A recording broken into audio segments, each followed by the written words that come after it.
turpinās. Sēdien turpinās. Nē, svētdien. Es nezinu, kur dienu. Tartā turpinās visā savā.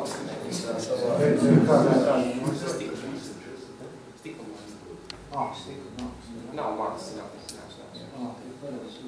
Es nemandījos. Labi, tā. Silēns mat vārdu. Sveicināt, dārgie frāteri. Sakarā ar to, ka mūsu magistra putrāram ir aizbraucis Turcijā uz jaukām brīvdienām. Es tā esmu sapratu, tad šonadēļ aizvietošu viņu es pieņemu lielākajā daļā gadījumu. Un šodien Fuks Kaspars Vilins lasīs savu referātu par Ķelnes katedrāli, un pēc tam uzstāsies mūsu godu Filistrs Krasiņš par arhitektūru Rīgā, vai ne? Viduslaiku baznīcas. Jā. Nu, klausīsimies referātu un būsim jaunas zināšanas. Dod to vārdu. Jā, paldies, Ainā. Viņš, kā jau teica, lasījuši referātu par gotiku un Ķelnes katedrāli. Kāpēc izvēlējos šādu tēmu? Tas tāpēc, ka, gotikā arhitektūra man pašu piesaistam. Pats personīgi esmu atradies Ķelnē, bijis apmeklējis šo katedrāli, uzkāpis stoņos. Tiešām man jābūra tā katedrāli, tiešām ir milzīga. Nevar ignorēt tā. Un interesanti tas, ka viņi arī ietekmējusi patiesībā ļoti daudz arī Latviju savā ziņā, un tāpēc izvēlējos par Ķelnes katedrāli. Problēma, ko es saskāros, bija tāda, kad es sākumā uzrakstīju referātu tikai par to Ķelnes katedrāli, vairāk par to pašu ēku. Tad, kad es to biju izdarījis, es sapratu to, ka ir ļoti daudz viss kaut kas, kas ietekmē to ēku, kā to katedrāli, kā viņu būvēja, kāpēc viņi izstāst tādu. Un es sapratu, ka tīri uzrakstīt pašu. Katedrāli ir par mazu un vajag pišķiņu vairāk iedziļināties tajā visā gotikā, saprast, kā viņa aizsākās, kas viņiem ir raksturīgs. Un tas arī paskaidro vairāk vai mazāk to izskatu, kādu mēs arī redzam šodien. Tāpēc es sāku pārkārt referātu kā mazu ievadiņu, tādu rakstījumu, tad es viņu lasīšu.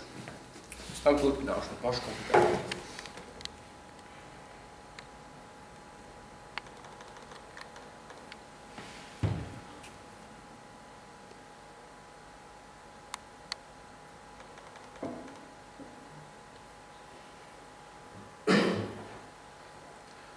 Ķelnes domas izsaist ar citām katedrālēm vairs un neprasto stāstu.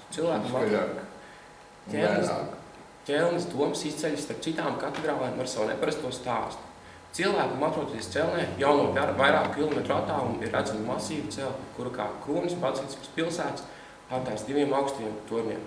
Katedrāle mūsdienās ir celtne, kur ir viduslaiku kultūras mantojums, kas pilsētas iedzīvotājiem atgādina par viduslaiku pilsētu, kāda tā kādreiz bijusi.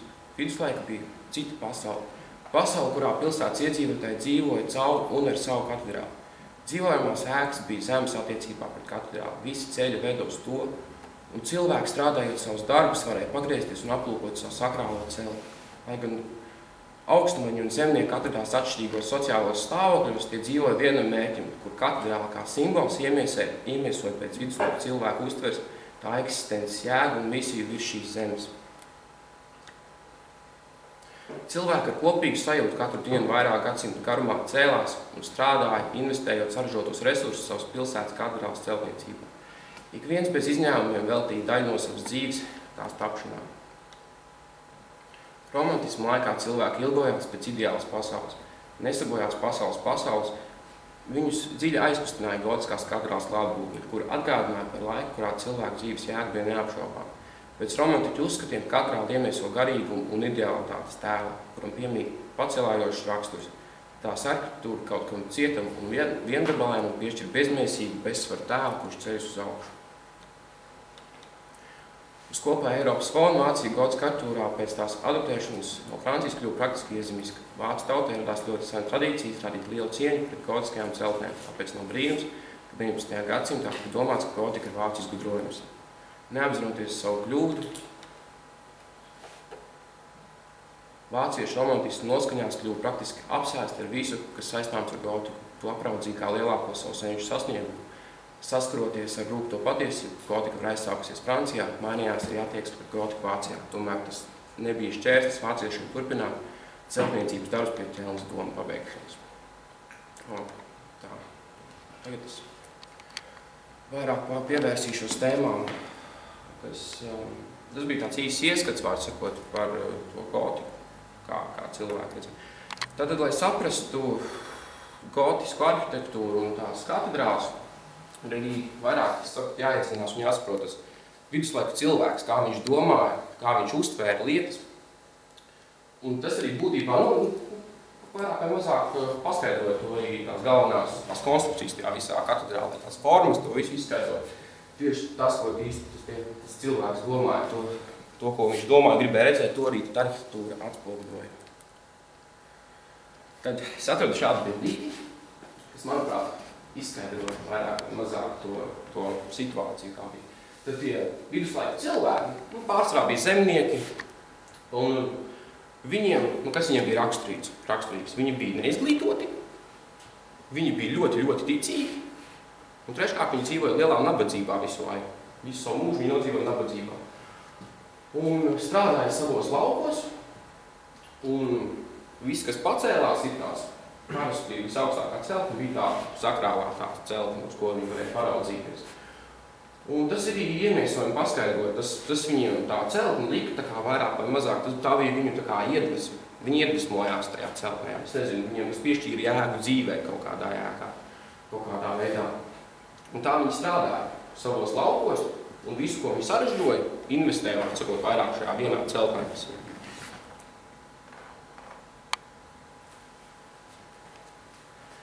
Tātad, kā jau es teicu, tad cilvēks bija neizglītots, un viņam vairāk vai mazāk vajadzēja, tad ko tad īstā katedrāla tā kā deva tam cilvēkam jāsaprot vairāk vai mazāk. Tad, viņš bija ļoti ticīgs, viņam bija jānāk svētdienās, viņš nāca uz katedrāli, un es gribu, lai mēs mēģinām saprast, kā cilvēks redzēja, ko viņš redzēja. Tas ir telts katedrāls joms, tas ir centrālā, ieejot iekšā, mēs redzam šādu skatu. Mums tas ir šāds skats vienkārši ļoti skaisti, bet ko viduslaiku cilvēks vairāk vai mazāk tajā redzēja? Viņam ieejot iekšā, pirmais, kas parādījās, bija šis joms augstais, šo visu pie jomu centrālu. Tad, ja mēs redzam, tad visur ir vertikālas, nepārtrauktas līnijas visās vietās. Milzīgs vertikāls dominē visā ēkas interjerā. Kas nerāda pirkstrāda punktu? Tad tās līnijas visur. Kāds skaidrojums? Tas ir visam vienkārši. Arhitekti bija īstenībā ļoti gudri šajā laikā, varētu teikt. Viņi piespiež skatītājiem ieiet tā, kā uzreiz celt galvu uz augšu. Tāpēc, ka mēs sekojam līnijām, kas ir. Mēs uzzīmējam līniju, un patīk sekot, mūsu acīm patīk sekot līnijām. Viņi piespiež skatītāju celt skatienu uz augšu, savā ziņā pagodināt Dievu. Tāds izpaužās. Tas augstais joms, tas vairāk vai mazāk tās vertikālas līnijas simbolizē to augšām celšanos tam cilvēkam. Viņam tas tādīgi izpaudās. Tad galā mēs redzam, ir tas joms, tas ir tas koris saucamais tā mitrāžā. Un tā ir visspožākā daļa visā katedrālē. Tā teikt, pa turieni spīdēja gaismu iekšā un izgaismoja visu iekšēju interjeru. Kā izgaismoja, tāds vitrāžs bija ļoti krāsains, un tad viss tāds krāsains izgaismojās, tam cilvēkam ieejot iekšā, tur viss tur tāds, nezinu, tiešām tādā interesantā, mistiskā atmosfērā viss tas parādījās, atklājās. Un, ja mēs pastīsimies no tāda skatpunkta, ka cilvēks viduslaikos, pieņemsim, ja viņš uz darbu starot, viņi visi grēkoja, viņi tur visu laiku grēkoja, viņi to arī saprata, un viņi zināja, ka viņiem jāiet izsūdzēt šie grēki, lai kaut kādu tur augstāku, nezinu, tur kaut kādu atpestīšanu dabūt, jo viņi ticēja, ja viņi būs labi cilvēki, tad viņi nonāks debesīs. Attiecīgi, ja būs slikti cilvēki, tad viņi nonāks ēlēs. Un visi pēcnāves dzīve būs, vairāk vai mazāk pakārtojās tieši šīs zemes tā kā notikumiem. Tas, kādi viņi ir. Un šā laimīgā pēcnāves dzīvē, tad viņam ir jānāk izsūdzēt šo grēku. Viņi jānāk uz šo katedrālu grēkojuši. Kā viņi skatās? Viņi ienāk iekšā, viņi grib izsūdzēt grēkus. Ko katrs būtu izdarījis? Viņi izsūdz savus grēkus. Gaisma spīd pa logiem. Šeit nav varbūt tik labs piemērs, bet saulainā dienas laikā tur praktiski maģiski tas gals šeit. Viņš pilnīgi izgaismājas. Viņš rada apžilbinošu efektu cilvēkam iekšā ienāk. Un savā veidā, ja mēs tā platoniski skatāmies, tad to gaismu viduslaiku cilvēks, viņš neuztver to kā parastu gaismu. Tā bija Dieva gaisma, ko Dievs viņam sūta, vai ne? Un kā viņš jutās, ka viņš ienāk iekšā, viņš ir nogrēkojis, viņš izsūta grēkus, šī gaisma spīd, viņu nepārtrauc spīdēt šī gaisma. Kaut kādā veidā viņam radās kaut kāda sajūta, ka viņam Dievs ir piedevis, ka, lai ko viņš izdarītu, viņu apspīdēs, viņam tā gaisma tur spīd. Un arī reliģija saka, ka tev piedos, Dievs tas piedos. Kaut kādu viņš atvieglojumu šeit jūt. Tas ir ļoti svarīgi. Tas ir ļoti svarīgi pašā katedrālē un visai kristīgai baznīcai, tāpēc, ka cilvēks atnākot, ja viņš gūšu atvieglojumu, viņš tā kā varēja iet tālāk savus darbus, un viņš bija gatavs arī savā baznīcai arī kaut ko samaksāt un investēt viņā, lai viņi būtu tādi, kā viņi būtu. Tas tālāk. Labi, šeit redzēs tūlīt. Tas jau nākamais, bet tas paskaidro, kāpēc vertikālās līnijas augstie lodi, lai lielāka gaisma spīdētu iekšā, tāpēc arī bija tie lodi tik augsti, jo man bija jābūt tik augstam, lai cilvēkam šis efekts būtu pēc iespējas stiprāks. Nu, tas arī skaidro vairāk vai mazāk, kāpēc tik augsti jomi un tie lielie lodi. Pie tam tas prasīja jaunas konstrukcijas, kas arī viss raksturīgs tālākas arī referātā pastāstīšu. Sociāli ekonomiski aspekti. Nevar noliekt, ka sociāli ekonomiski aspekti vislaikos ietekmēja ļoti vislaiku arhitektūru, jo mēs zinām, ka viduslaikos tas ir šis laiks, 13. gadsimts, kad cilvēki tomēr sāka koncentrēties vairāk pilsētā, sāka kaut lielāks, un bagātāks. Tas ir tādējādi visi resursi koncentrējās pilsētā un, attiecīgi, arī katedrāli un svētības celšanā. Vēl mēs varam asociēt viduslaikos, protams, pie sociālajiem, tad tas bija drūms laiks, kā mēs visi zinām. Šeit par to vairāk jāparunāja par ordeņiem pašiem, kāda valdīja.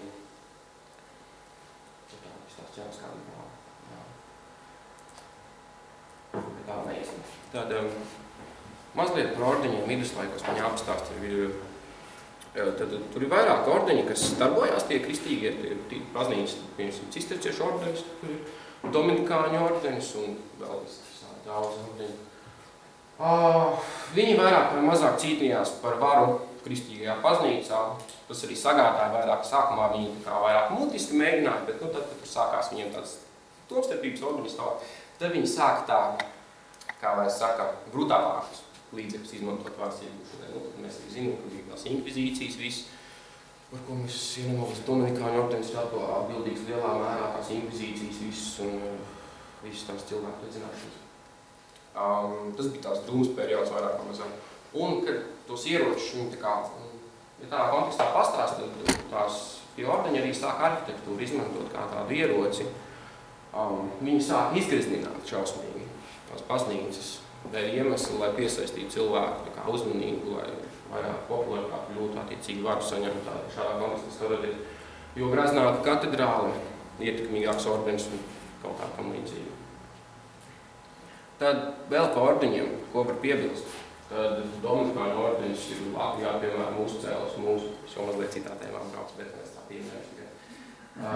Uzcēlis mūsu Jāņa Lutvisko baznīcu, šobrīd Lutvisko, tieši dominikāņu ordenis 13. Un pieņemsim Jāņa baznīcu uzcēlis cisterciešu ordenis. Viņi arī Latvijā darbojušies.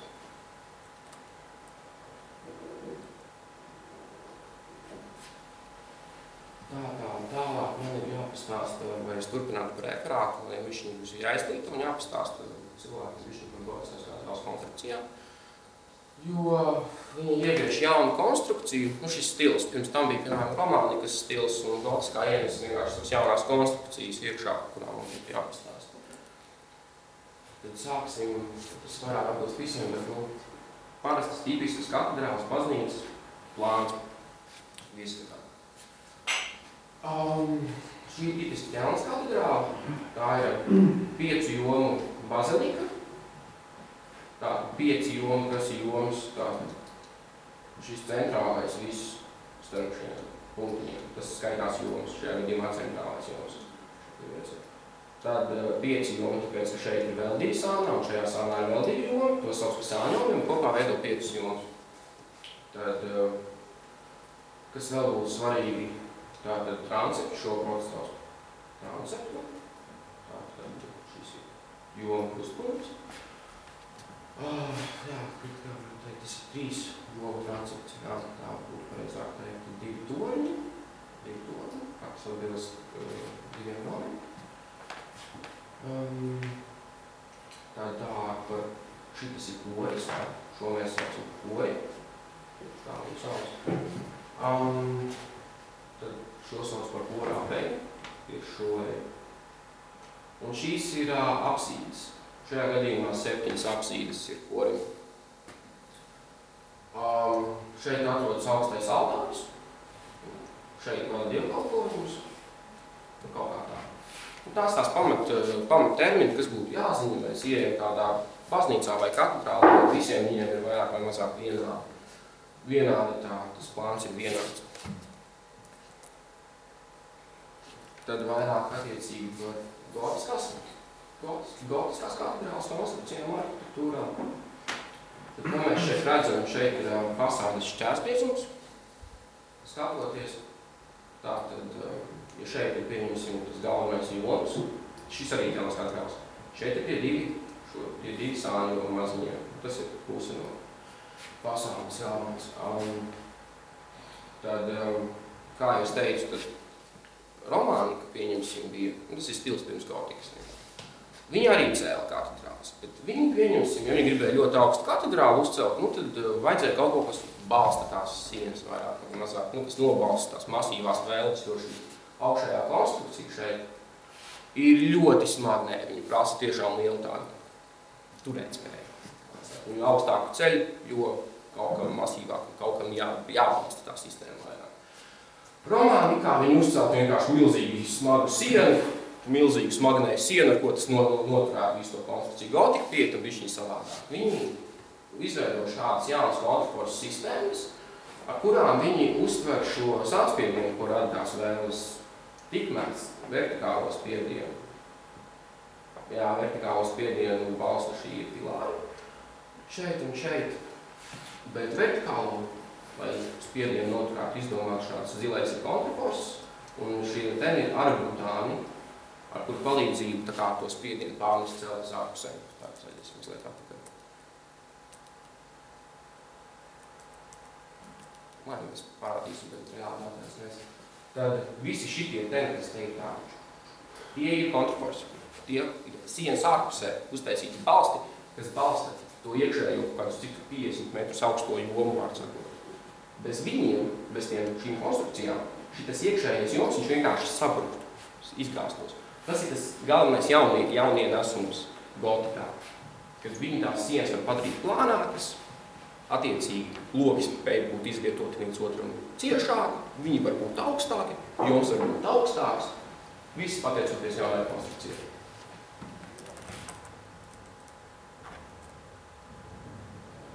Tālāk. Jā, es teicu 5 jomu bazilika. Šī ir bazilika. Lai saprastu vienkārši, kad centrālais joms un sārņomi nav vienāda augstumā, bet sārņomi ir zemāki. Tā ir atšķirība, tā ir bazilika. Attiecīgi, ja jomi ir vienāda augstumā ar centrālo jomu, tā vairs nav bazilika, tā ir tāles tipa baznīca, teiksim tā. Tā ir viena atšķirība tikai, kāpēc viņi sauc bazilikām vai tāles tipa, tāpēc. Pieņemsim kurā mēs bijām uz mūsu krāsu, pieņemsim, uz studentu skatoņu pārkuļu nodošanu tālāk. Jāņa baznīcā, tad viņiem pieņemsim halas tipa baznīca, vienas halas tipa, teiksim tā.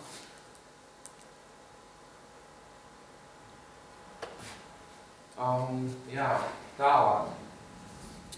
Jāpastāsta ir gotiskās atšķirības, kas atšķir Francijas gotiku no Vācijas gotiku. Tas ir ļoti svarīgi, tāpēc, ka viņas tiešām atšķirās, un tas nozīmē, ka gotika, kā gotika aizsākās Francijā, to var uzskatīt par klasisko gotiku, tā kā tā gotika, kas vairs arī bija, pieņemsim, daudz cilvēku dažreiz prasa, vai ne, bet viņi arī saka, tas kaut kas gotisks, tas neogotisks, tas nav cēls 13. gadsimtā, es saprotu, tā tas ir īsti. Tad mūsdienās vairs gotika īsti nevar uzbūvēt, tu var tikai neogotiskā stilā uzbūvēt. Un tā ir tāpēc gotika ir vienkārši unikāla un vairs nekad neatkārtosies vairāk vai mazāk, saprotu. Un tad viņi diezgan būtiski atšķirās tajā Vācijā no Francijas. Tādu, kā mēs redzam, pieņemsim, es noliku bildīgi atradu Ķelnes katedrāli un Amienas katedrāli Francijā. Ķelnes katedrāli uzbūvēta pēc Amienas katedrāli parauga. Tā ir Francija, tā ir Vācija. Bet stilistika pilnīgi atšķirās. Šī celtniece celta pēc šīs celtnes parauga, pēc plāna. Bet viņas pilnīgi atšķirās un tas būtu jāmēr paskaidrot. Pēc tam ir uzrakstīts skaidrākas formas, vienkāršākas konstrukcija, izteiktāks raksturs, man ir tāds ierakstīts. Bet kas man būtu jāpasaka, lai mēs saprastu vairāk un mazāk tās atšķirības arī pamatom, ir tie vēsturiskie apstākļi, kādi bija viduslaikos. Jāņem vērā to, ka Francija viduslaikos, viņa bija centralizēta valsts. Visas viņas, ja mēs esam redzējuši Parīzes pirmās katedrāli, viņi arī praktiski tik ļoti līdzīgi šitai tēm. Viņas visas ļoti radniecīgas tās celtnes Francijā, visas tās gotiskās. Tāpēc, ka viņa bija centralizēta valsts un viņi vairāk tā kā kopēja, viņi mazliet attīstīja tās celtnes. Tās celtnes attīstījās tā kaut kādu konstrukciju uzbūvē, viņi nav tik veiksmīgi, kā viņai vajadzētu būt, viņu attīst nākamajā celtnē. Attiecīgi, tur viņu tā kā uzkonstruēja pareizi, tā attīstījās, tā bija arhitektūra. Kā attiecīgi Vācijā bija? Vācijā nebija centralizēta sistēma. Tajā laikā Vācija bija, es gribētu pat tā kā lietot tēmu vācu zemes, tāpēc, ka Vācijas tauta vairāk bija tāda decentralizēta. Viņa nebija galvaspilsētas, tas bija tādas pašas pa sevi tādas mazas pilsētiņas, kuras tur vairāk tajā laikā darbojās. Un viņus vieno tās vācu zemes tieši konkrētas tādas arhitektoniskas atšķirības, kas var iedalīt tomēr. Tās celtnes ir vairāk, šobrīd 10 valstīs ir pieņemsim vācu arhitektūru paraugu, pieņemsim kā šeit. Mēs varam redzēt, kas te ir raksturīgas vēl iezīmes, pieņemsim šo sauc par rozeti. Arī mēs zinām, Parīzes Dievmātes katedrālē ir tā milzīgā rozete, ko visi zinām. Pieņemsim Vācijā tāda lieta reti parādās. Tā vietā to aizstāja ar tādu kā smailogu kārtu, to sauc par frontonu. Jā, tur visā. Es nemēģināšu tagad tos dekoratīvos elementus sākt skaidrot, tāpēc, ka šobrīd tam jāgliela.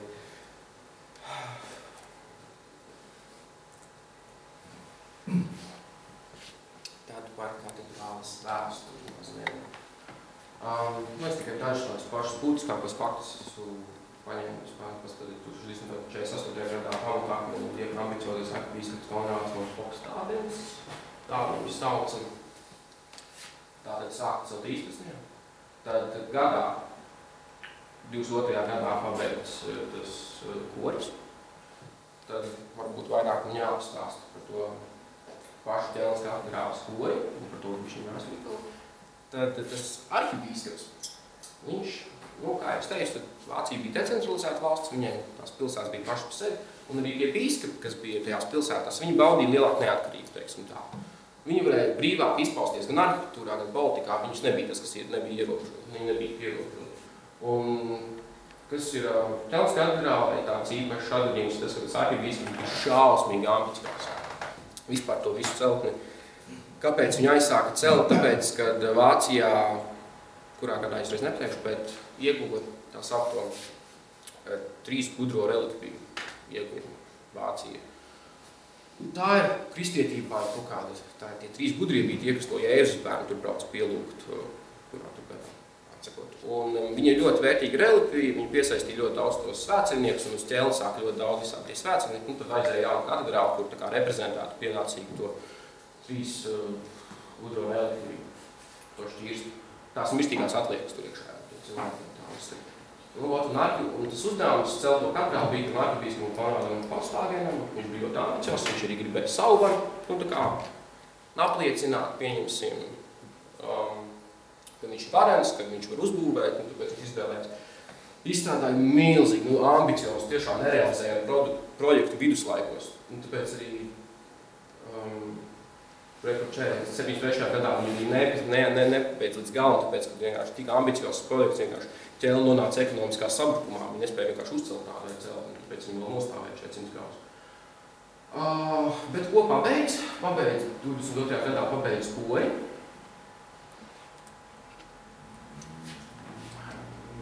Tas ir šitā galerija, kur mēs redzam, kur jums beidzās šeit tieši. Tas saucās tas koris, to pabeidz un norobežo, pārējo celtu nepabeidz. Bet vismaz arhibīskapa laikā paspēja pabeigt šo kori dzīves laikā. Un viņš bija ambiciozs un viņš uzstādīja, kā saka, ka tajā laikā nekur Eiropā neesot bijuši tik augstas prasības pret celtniecību, kā tieši Ķelnas katedrālē, kā Konrada arhibīskapa dzīves laikā.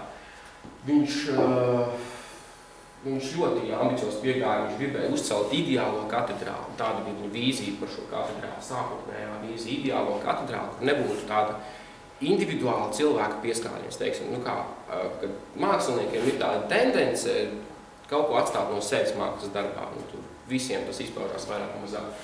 Viņš stikti pateica tam nē, ka tam ir jābūt ideālam, visām formām ir jābūt ideālām. Tāda tā filozofija bija, ka visu var ideāli uzcelt, sakot, pēc ideālas konstrukcijas. Un tieši to viņi bija centās panākt. Savā ziņā koris, tāpēc arī korī viņiem tas izdevās. Pati katedrāla varbūt ir pārāk pabeigta, un tāpēc tur tāds ķīsels vairāk savās tajā visā kopā, bet tieši koris ir unikāls ar to, ka viņš ir celts pēc šādas idejas, un viņā tiešām arī izpaužās šīs vienkāršās formas, pavisam vienkārši viss ir pieejams, bet ideāli, kā referātā es rakstīju, tā ir koru kvintesence, teiksim, 5. elements, vārds sakot, pati būtība tikai korī ir atspoguļota, nekas cits tur nav, nekādas liekas informācijas. Tas ir tiešām, tam ir liela kulturāla vērtība, varētu teikt, pārējais tika uzcelts vēlāk, un tad par to arī tagad. Tad 1842. gadā atsākas darbs pie katedrāles, un 1818. gadā svinīgi katedrāles pabeigšana, 652 gadus pēc būvniecības sākuma.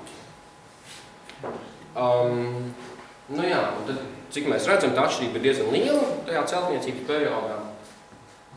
Un par to laiku, jo visnībā, kodīgs ir paspējis nomainīties laikmets, cita domāšana, ir pavisam citas konstrukcijas, citas tehnoloģijas, vēl salīdzinoši ātri viņi uzcēt un pārējo daļu visu katedrāles. Bet tā oriģinālā vīzija par to ideālo katedrāli, tā jau ir zudusi.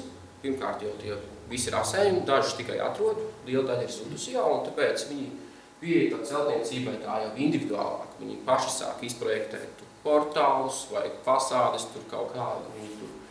Tā, un tāpēc arī sanāk, ka tas tāds laikmetu ķīsēls tā celtnieka, ka tur vienā brīdī uzcelt sākumā ir tas viss pēc oriģinālā plāna, tad 400 gadus visi plāni jau ir sen pazuduši, un tad viņi pabeidz pēc saviem ieskatiem pārējo, kas īsti vairs nevar tā kā pie gotikas ieskaitīt, bet, viņi pabeidz. Tad vairāk par arhitektūru pastāstīšu.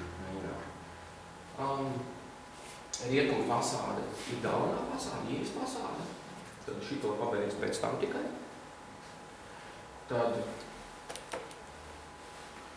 viņi ir iedalīti 4 stāvos, kā mēs redzam. 1, 2, 3. un 4. stāvs. 1. ir ieejas stāvs, 2. ir klerastorijas, tas ir, par to es nevaru, pat nepastāst īstenībā. Attiesībā, ka viņš tā kā aizmirst kaut ko pastāstīt. Jā, mēs redzam, kā vēl iedot to. Aizgriez prom to punktu, man vajag spēlēties visu laiku.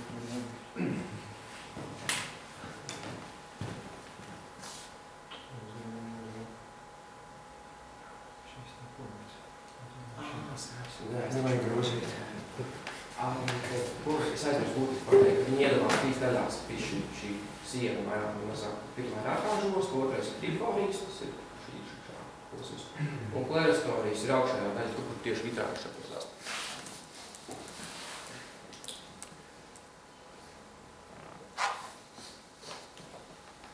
Jā, tur ir klerastorijas, šeit Daunējumi. Pēc 2. stāva viss ir brīvstāvošs jau, tur vairs nekas netur. Tad, kas ir ievērojams tajā fasādē, ir portāli, kur tie 3 portāli.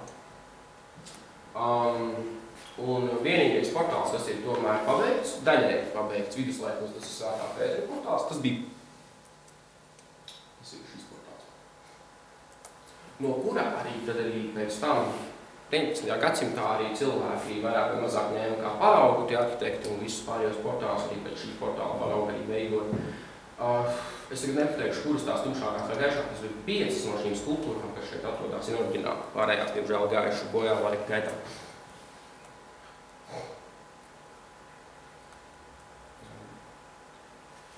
Viena fasāde, ko tu var pieminēt, bildīgi necētuvāk piezīmēt. Jā, skaistākie konstrukcijas un dekorācijas. Šeit ir tieši tās konstrukcijas un pašas dekorācijas saglabājušās vislabāk. Karš nav ietekmējis tik ļoti, nav izpostījis kā citas dekorācijas katedrāli. Tad austrumu fasāde. Austrumu fasāde, tur ir koris, tā ir aizmugura katedrāles daļa. Tā ir senākā celtnes daļa, pabeigta 1300. gadu. Kā es teicu, tas koris ir vienīgais, ko uzcēla arī tajā laikā.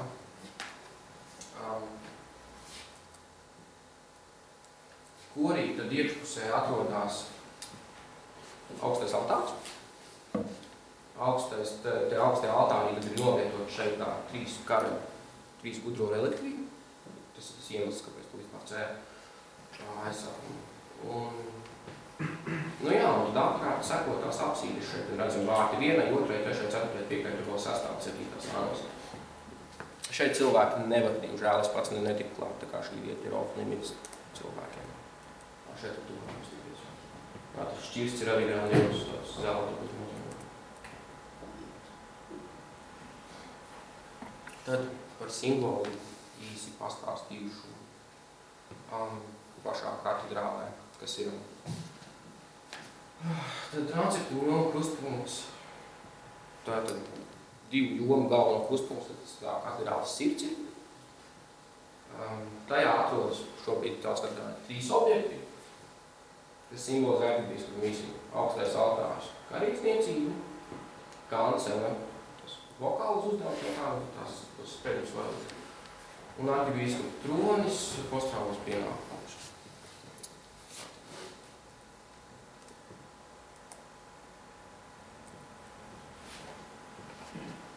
Ko tad mēs varam secināt, ko es esmu pats secinājis? Ķelnes katedrāle ir neparasta gotiska celtne. Tā saikuma nevienai citai katedrālē. Arī var piebilst to, ka arī, ja Francijā viņas bija līdzīgas vienai otrai, tad ķelnē Vācijā nepārāk. Arī tās decentralizācijas dēļ arī tur patiesībā vairāk vai mazāk individuāli tās celtnes tika celtas, tāpēc arī ņemot vērā īpaši ķelnes katedrāle to viņas projektu un ilgu laiku pabeigšanu, ilgu būvniecības laiku. Viņa atšķirās no, viņas stāsts atšķirās no kuras citas svētceltnes Eiropā. Tā bija nerealizējama ambīcija. Jā, projekta nepabeigšana vērus vairāk vestam ekonomiskos situāciju ķelnē. Un kā es teicu, tad ķelni to sākotnē nevarēja to kādā pabeigt, tāpēc, ka pilsēta nonāca vairāk vai mazāk ekonomiskā sabrukumā dēļ šīs celtniecības. Cilvēki pēc tam, kad kā tur vēsturiski sanāk, kad arhibīskapi patiesībā tie ķelnes iedzīvotāji diezgan ātri padzina, bet pēc tam tajā pašā celtnēm jau vairākus gadus turpināja investēt tos līdz ekonomisku sabrukumu, kad vienkārši nevarēja vairs celt turpināt. Tad mainījās vienkārši tā domāšana, cilvēki viduslaika beidzās, pienās renesans, mainījās domāšana, un tad jau pavisam savādāk skatījās uz tām lietām.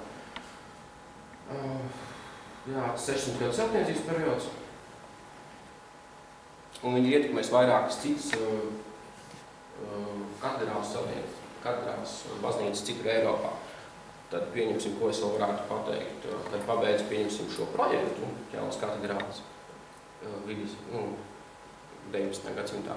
Tad vairāk vai mazāk visas Eiropas pilsētas sāk apskatīt savu kulturālo mantojumu, tie skait arī Rīgu. Un kas mums ir? Katedrāle pēc definīcijas ir bīskapa baznīca, tā varētu teikt. Tā nav parasta baznīca, tā ir bīskapa baznīca. Un Latvijā mūsu vienīgā bīskapa baznīca Rīgā, tas ir Dūrs, tas ir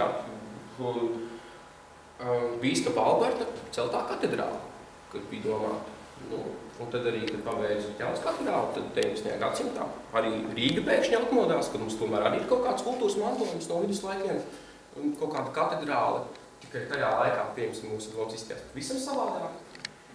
Bet tad viņi arī rekonstruēja pēc Ķelnes katedrāles pabeigšanas, tad arī sāka rekonstruēt mūsu pašu domu, un viņi uztaisīja tādu, kādu vairāk un mazāk mēs viņu redzam arī šodien. Un tur arī piesaistīja vācu arhitektus. No tās ietekmes mēs nevaram izpēt no vācu arhitektus. Tālāk, nu tad vienā teikumā sakot, Ķelnes katedrāle eksponē visu to, ko mēs nākam pieskarīgi par klasiskās gotikas. Un tieši savas atsevišķinātības un saudabības dēļ tā ir populārākā, lielākā un grandiozākā vācu gotiskā cerkve. Tas tā vienā teikumā es nevaru. Un tad paldies!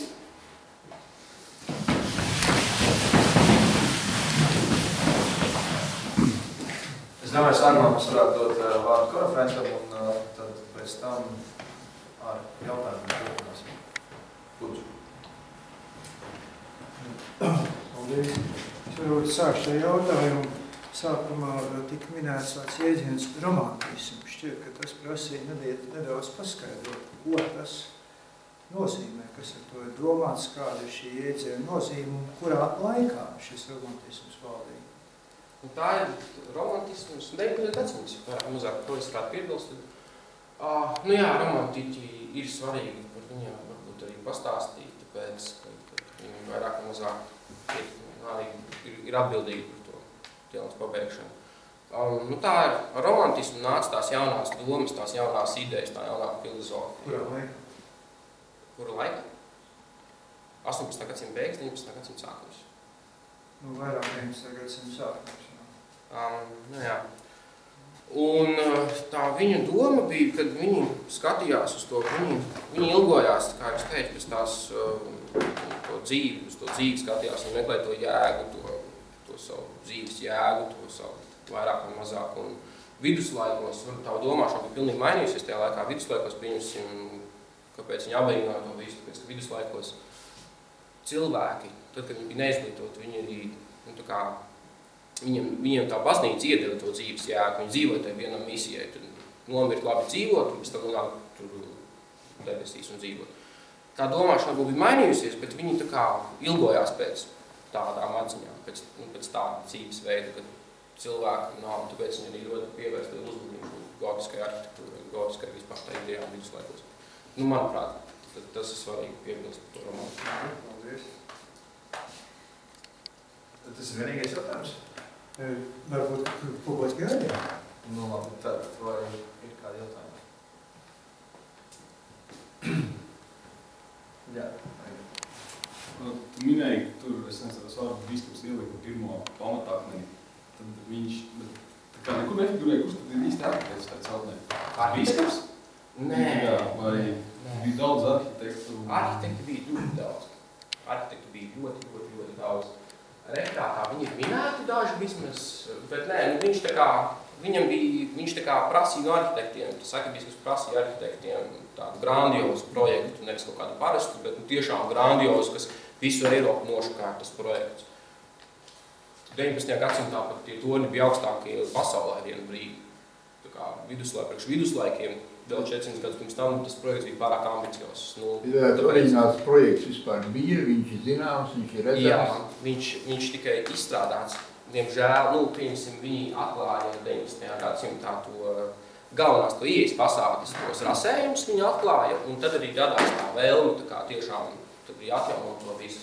Bet ne visu, daudz kas tika arī zūd arī no tiem oriģināliem plāniem. Bet arhitekti bija daudz, un ko es varu piebilst vēl par arhitektiem, ir tas, ka tā arhibīskapa valdīšanas laikā, kad viņš prasīja to ideālās formas, ideālās dekorācijas, tad tie arhitekti tā kā ir mazāk populāri.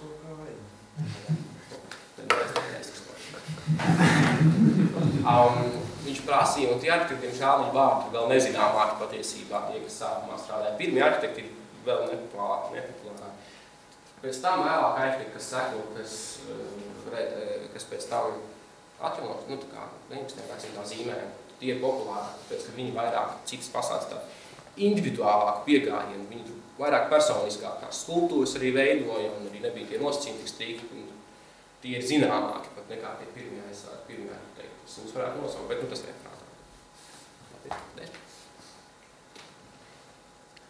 Uzreiz atverušos izmantot savu vārdu.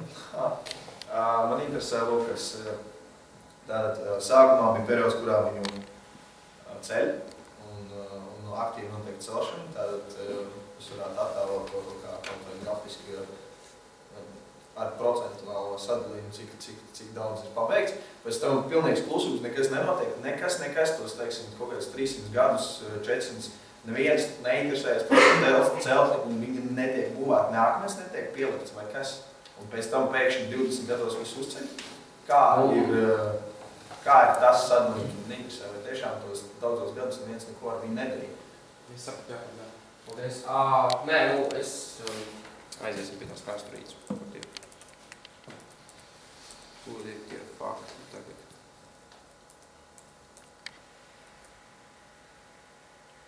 Tātad es ten vairāk vai mazāk uzskatām tos svarīgākos, tos faktus lielais. Nav, tev taisnība, nav tā, ka neviens tur nav interesējies par to katedrālu, sazīmes, ka 100 gadus, nē, tā nav bijis. Šis periods 22. gadam ir tiešām tas pirmais aktīvākais periods. Tad līdz tam, kad apstājās, viņi joprojām celi, viņi arī diezgan aktīvi, bet pēc tam nav tā, ka pilnīgi apstātos. Tur notika kaut kāds, tur bija centrālā joma, kaut kāda būvniecība, bet māza būvniecība, salīdzinoši, neko daudz viņi neuzbūvēja. Un pēc tam tas otrs periods ir, viņi tur bišķiņi kaut ko tur pielabo, karš kaut ko tur cīnās, kaut kas tur sabrūk, kaut ko vajag tur bišķiņi nekonstruēt, tur pielabot kaut ko tādu. Tas jau viss notiek.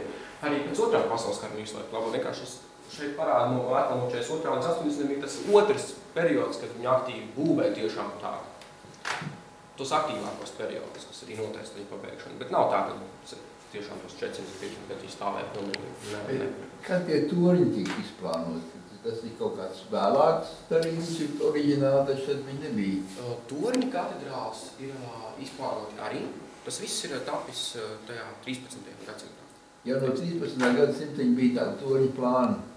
Jā, līdz 13. gadsimtam man tagad neatros bija izstrādāts plāns līdz 13. gadsimtam, līdz 13. beigās. Arī visām franču katedrālēm, kuras mums asociējas ar to, ka ar strupiem torņiem. Visa, kur atrodas Strasbūra. Francija un Vācija, viens tornis vismaz, otrs nav. Uz pareizo pusi orientēt. Bet frančiem visiem bija paredzēti tie torņi jau sākotnē, tikai tur joprojām ir palikuši neīstenoti. Jā, diemžēl. Viņi būtu kaut kad jāuz... Šārtrā ir vienīgā. Francijā liekas, nedaudz jau nevienīgā, bet no tām lielām franču katedrālēm Šārtrs ir vienīgais, kurai ir ismai vietu. Ja tīks piebilst, tad Parīzes Diemās katedrālē arī pirms, un tie torņi bija paredzēti. Bet ismai nepabeigti, viņi ir nošķelti. Tāpat Anģelētas, ko es rādīju, tas viens piemērs arī nošķelti nepabeigti. Bet tas bija tehnoloģijas trūkums, jeb līdzekļu trūkums? Viss līdzekļos tur vairāk nepazāk. Tātad, jā, par tiem torņiem, tas ir vēl interesanti, ka tas torņis īstenībā ir daudz, ka viņš arī, piemēram, es neteikšu, bet viena katedrāla, kur ir, baznīca Vācijā, kur ir tieši paņemts šis Jānis katedrāls torņis un uzbūvēts, var sakot, tieši pēc šī plāna. Un tas nāk no 13. gadsimta projekta. Jā. Un arī daudz citas Jānis katedrāls īstenībā, citi Jānis katedrāls, tā kā arhitektoniskie elementi sastāda pamatu citās baznīcās un katedrālēs. Nu, tā kā iziet no Jānis katedrāls tā kā formām un tā. Aigrim jautājums. Nu, tās ekonomiskais aspekts varbūt ir kāds veicis to aprēķinu, cik tas tā kā pilnīdzinot mūsdienu valūtē varētu izmaksāt. Eiro. Nu, vai neviens nav veicis tādu aptuveni noteikti? Es nepateikšu kā, bet tur bija, kad es lasīju to informāciju, ka tur bija, ka Vācijā ir tā kā izveidotas tajā 19. gadsimtā tā organizācija, kā mēs saucās, tagad es reiz nepateikšu, kas arī savāc, bet tur bija nepateikts, konkrēts tur bija teikts masīvos tos ekonomiskos līdzekļus katrā celtniecībā. Nu, tā kā milzīgi tie līdzekļi bija. Cik liels nepateiktu, tiemžēl, bet ļoti, ļoti lieli. Jā, Mārķi. Vai ir kāds īpašs fakts par šo katedrāli? Viņa ir augstākā, vecākā, lielākā, garākā, platākā, nezinu. Interesants fakts, bet lielākā Vācijas gotiskā katedrāle. Vācija droši vien. Nu jā, tā bija rakstīts Vācijā. Tad vēl interesanti tas, ka, var piebilst, ka vienu brīdi augstākā celtne pasaulē, tas bija pēc pabeigšanas kaut kāds dažus gadiņus tikai. Viņi bija augstākā, bet tad kaut ko Amerikā uzcelt. Tie amerikāņi pāris rekordus. Vēl interesanti, nenāk prātā tā īsti.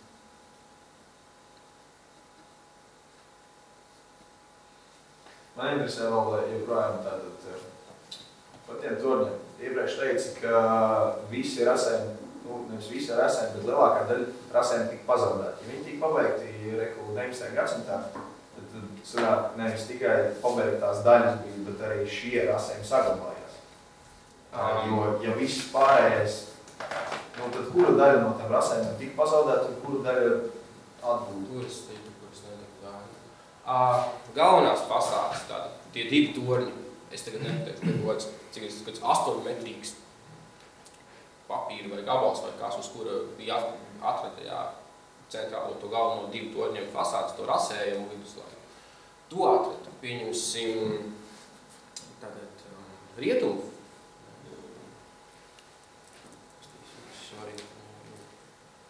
Tas fasādes. Rietumu fasādi, manuprāt, bija austrumu. Pieņemsim, tika pazaudēts, jā. Tad viņi vienkārši paņēma, ko viņi darīja tādā gadījumā. Viņi paņēma no tā fasādēm, kuras bija, uzrasēja jaunu, bet iedvesmojoties, ņemot par paraugu to, kas jau bijis, kas bija atrasts, to oriģinālu, ņēma par paraugu. Lai gan domāja jaunu kaut ko citu, pieņemsim citai fasādē, kaut kādas konstrukcijas vajadzēja izdomāt. Viņi iedvesmojās un par paraugu ņēma tomēr to, kas bija oriģināls. Bet, protams, tur tik un tā kaut kādas nobīdes un nekas ir bijis, nevar teikt, ka tā ir oriģināla, pēc oriģinālā plāna uzbūvēta, nevar tā teikt. Konkrēti, ja kuras man jāpasaka, es nepateikšu, kas tieši tika pazaudēts, kas ne. Es tikai zinu galvenās fasādes plānu, tas gan. Par izmaksām vēl, ja mēs salīdzinātu šo ar kādu Francijas lielākajiem katedrālēm, varbūt mēs varētu tādā veidā, jo es pieņemu, ka franči izsakumāšu ir datoru, cik tas maksā. Vai ir kāds komentārs šajā sakarā. Mēs pielīdzinām apmēram to lielumu, To lielumu mēs pielīdzinām. Es nezinu, ja mēs ejam tad viduslaiku kontekstā, ka mēs skatāmies to 13. gadsimtu, kur pārsvarā Francijā arī cēlušas celtnes. Es domāju, ka viņas nemaksāja tik dārgi, cik maksāja šī katedrāle. Tāpēc, ka šī bija tomēr daudz augstāka, lielāka, un tas viss prasīja tomēr arī finansiāls līdzekļus. Francijā tās, kas tika pabeigts 13. gadsimtā, viņas ir tomēr mazākas, viņas nav tik lielas, viņas ir krāšņas, bet ne tik lielas. Tādā ziņā. Es vairāk domāju, ka Vai zinās, ka ir ietilpīgi cilvēkiem? Cilvēki var iet katedrālē. Es skatīgs, ko nezinu īsti. Es domāju, ja mēs pati apskatām to bildi no reāla sadzīves bildi, tad var redzēt, ka apakšā ir tie mazie cilvēci, tie, kas gatavi. Jā, tur vajag. Es zinu, kur bildi meklē. Šitā, tā ir. Šeit nē, tam bija... Šeit vienmēr ar izskatījumu. Nē, Cita no priekšpuses. No priekšpuses, jūs zinu. Šitā. Šai bildē mēs redzam apakšā cilvēkus. Jā, tad jūs aptverat citādi, jo viņi tomēr ir augsti. Diezgan tomēr. Un es uzkāpu tajā tornī, cik tur bija 100 pakāpienu, es nekad mūžā nebiju tik augstu kāpus. Kas tev palicis atmiņā par būvmateriālu pielietojumā, kaut kas minēt, jo būdē tehnoloģiju, kāds tu izmantos, kas tev tā aizceries? Otrais jautājums, kādu toņu atšķirību metros vai zini, ne? Toņu atšķirību metros. Es tur varbūt 1 metru ietvaros ar atšķirības, ne vairāk. Tad par būvmateriāliem, tas, kas vairāk vai mazāk bija pieejams.